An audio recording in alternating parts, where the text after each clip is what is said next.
Praise the lord. దేవుని నామానికి స్తోత్రములు. అందరికీ వందనాలు. ఈరోజు లూకా 2వ అధ్యాయము చదువుకుందాము. ఆ దినములలో సర్వలోకమును ప్రజాసంఖ్య వ్రాయవలెనని కైసారు ఔగుస్తు వలన ఆజ్ఞ ఆయను. ఇది కురేనీయుని సిరియా దేశమునకు అధిపతి అయి ఉన్నప్పుడు జరిగిన మొదటి ప్రజాసంఖ్య. అందరూ ఆ సంఖ్యలో వ్రాయబడుటకు తమ తమ పట్టణములకు వెళ్ళిరి. యేసేపు దావీదు వంశ గోత్రములలోను పుట్టినవాడు గనుక తనకు భారీగా ప్రదానము చేయబడిన గర్భవతి అయి ఉండిన మరియతో కూడా ఆ సంఖ్యలో వ్రాయబడుట గలిలయలో నజరేతు నుండి యూదయలోనికి బెత్లెహేము అనబడిన దావీదు ఊరికి వెళ్ళారు.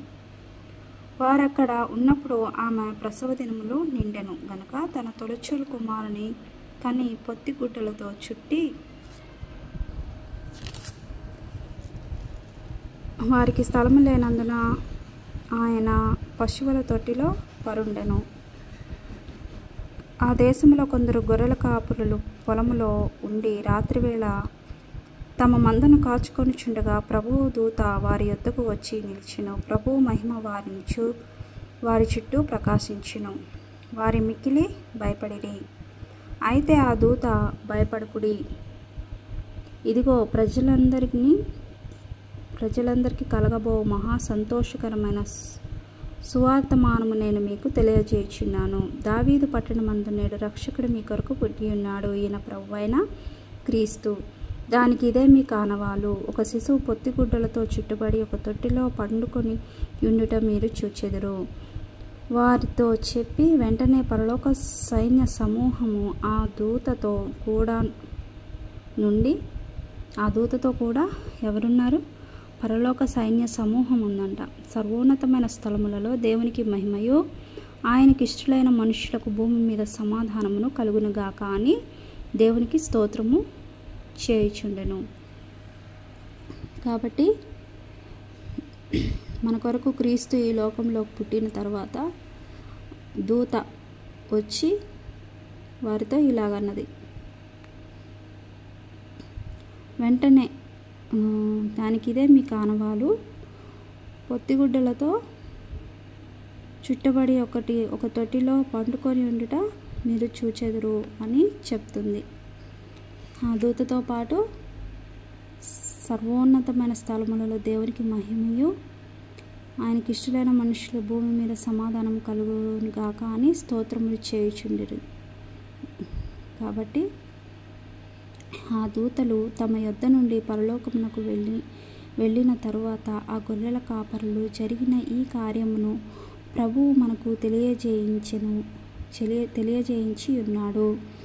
మనము బెత్లెహేము వరకు వెళ్ళి చూతుము రండని ఒకనితో ఒకడు చెప్పుకొనిరి. ఎవరు? గొర్రెల కాపరులు. తరువాత వెళ్ళి మరియను యేసోపును తొట్టిలో పండుకొని ఉన్న శిశువుని చూచిరి.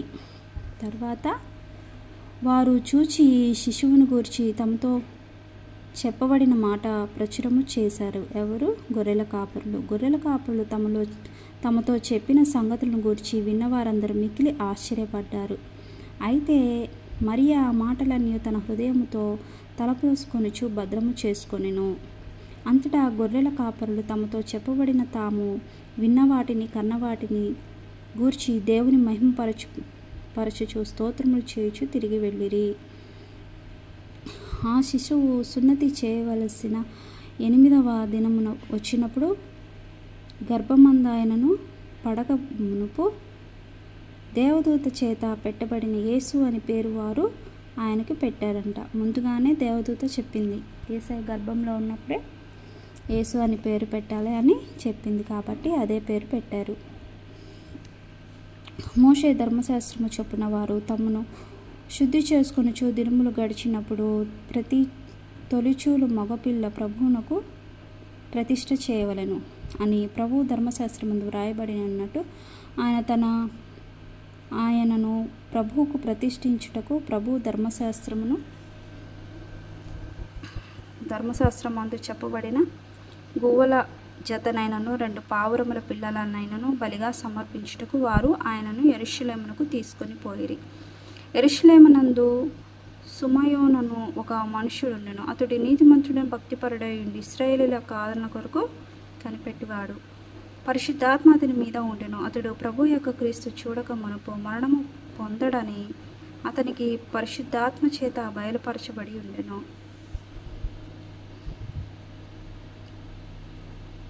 ఆత్మవశుడై అతడు దేవాలయంలోకి వచ్చెను. అంతటి ధర్మశాస్త్ర పద్ధతి చొప్పున ఆయన విషయమై జరిగించుటకు తల్లిదండ్రులు శిశువైన యేసును దేవాలయములో తెలుసుకున్నప్పుడు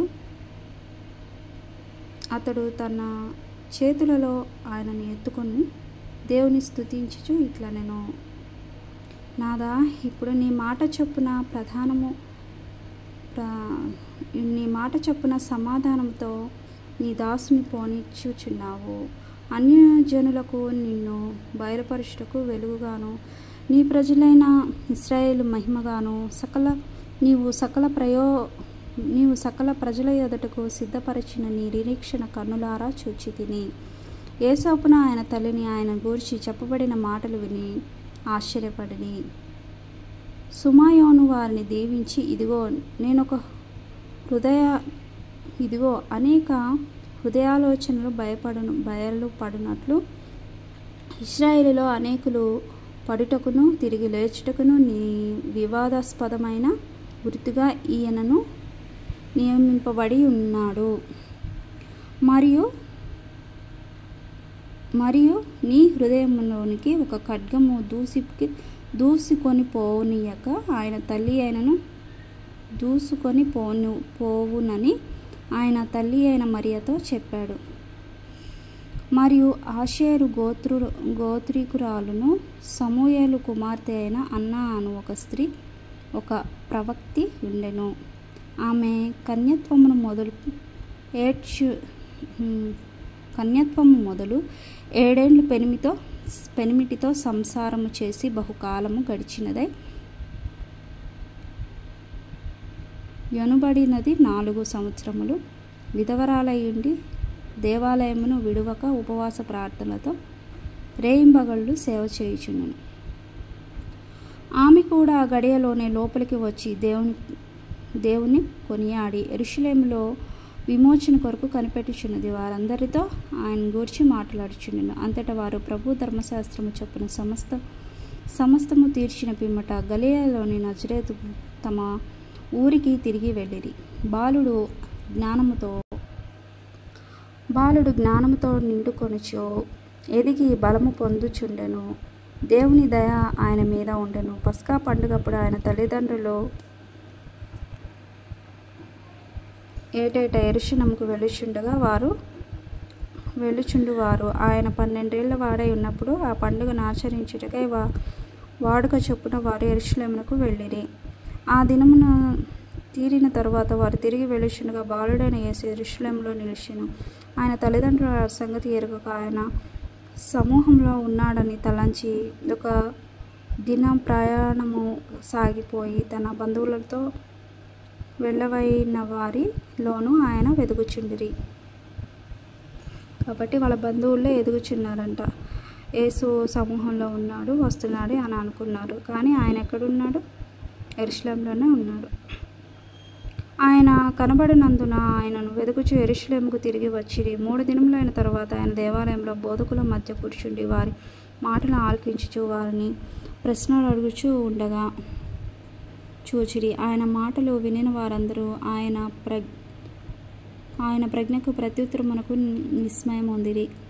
ఆయన తల్లిదండ్రులు ఆయన చూచి మిక్కిలి ఆశ్చర్యపడి ఆయన తల్లి, కుమారుడా, మమ్మను ఎందుకు ఇలాగ చేసితివి? ఇదిగో నీ తండ్రియు నేను దుఃఖపడుచు నిన్ను వెదుగుచుంటిమని ఆయనతో చెప్పగా ఆయన, మీరేలా నన్ను వెదుగుచుండిరి? నేను తండ్రి పనుల మీద నుండవలెనని మీరెరుగరా అని వారితో అన్నాడంట. అయితే ఆయన తమతో చెప్పిన మాట వారు గ్రహింపలేదు. అంతటా ఆయన వారితో కూడా బయలుదేరి నజరేతునకు వచ్చి వారికి లోబడి ఉండెను. అయితే తల్లి ఈ సంగతులన్నిటిని తన హృదయంలో భద్రం చేసుకొనెను. యేసు జ్ఞానమందు, వయస్సు, దేవుని దయందు, మనుషుల దయనందు వర్ధిల్లుచుండెను.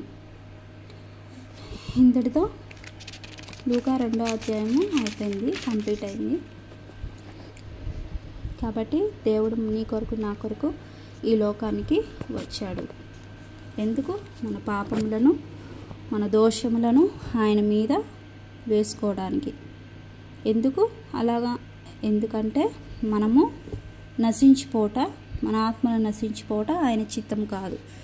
కాబట్టి ఆయన గుర్తెరిగి నిజమైన దేవుడు అని నమ్ముకొని ఆయన తట్టు తిరిగిన ఎడల నీవు రక్షింపబడతావు. నమ్మని ఎడల శిక్ష విధించబడుతుంది. ఎందుకంటే ఇప్పుడు మన తల్లిదండ్రులు మనకి ఏదన్నా ఒక మాట చెప్తే మనం వినాలి. వినకపోతే నష్టం ఎవరికి? మనకే. కాబట్టి మన తండ్రి అయిన యేసుక్రీస్తు మాట్లాడుచుండగా ఆయన మాటలను మన హృదయంలోకి చేర్చుకొని ఆయన మాటను మనం విని ఆయన వాక్యానుసారంగా జీవించాలి అన్నదే ఆయన వాంఛ. చిన్న ప్రార్థన చేసుకుని.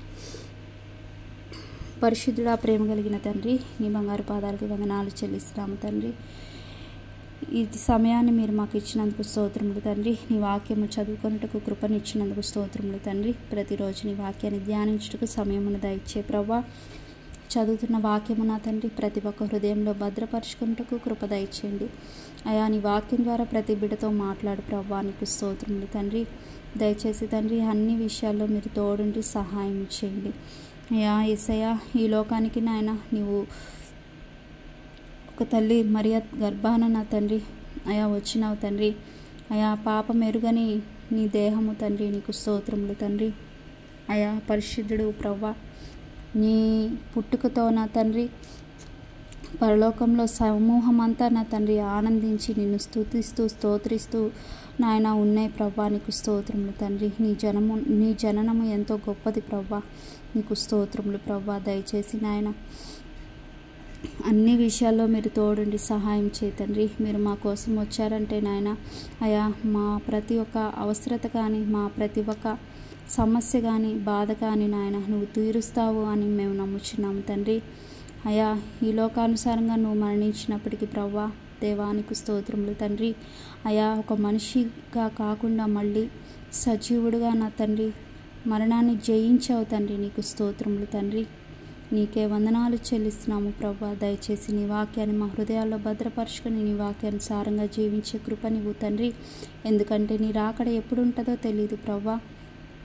దయచేసి నాయన అయా, నీ రాకడ కొరకు ఎదురు చూసి నాయన నీ వచ్చినప్పుడు నీతో ఎత్తబడే గుంపులో ఉండటకు కృప దయచేయమని వేడుకుంటూ చిన్ని ప్రార్థన దీవించండి. నాతో పాటు ఏకీభవిస్తున్న ప్రతి ఒక్కరిని దీవించండి. వాక్యం వింటున్న ప్రతి ఒక్కరిని దీవించండి. ప్రతి ఒక్కరు నీ వాక్యానుసారంగా నడవాలని నాయన నీ పాదాలు పట్టుకొని ప్రార్థిస్తూ యేసు నామంలో ప్రార్థిస్తున్నాను తండ్రి. ఆమేన్. అందరికీ వందనాలు. ఆమేన్.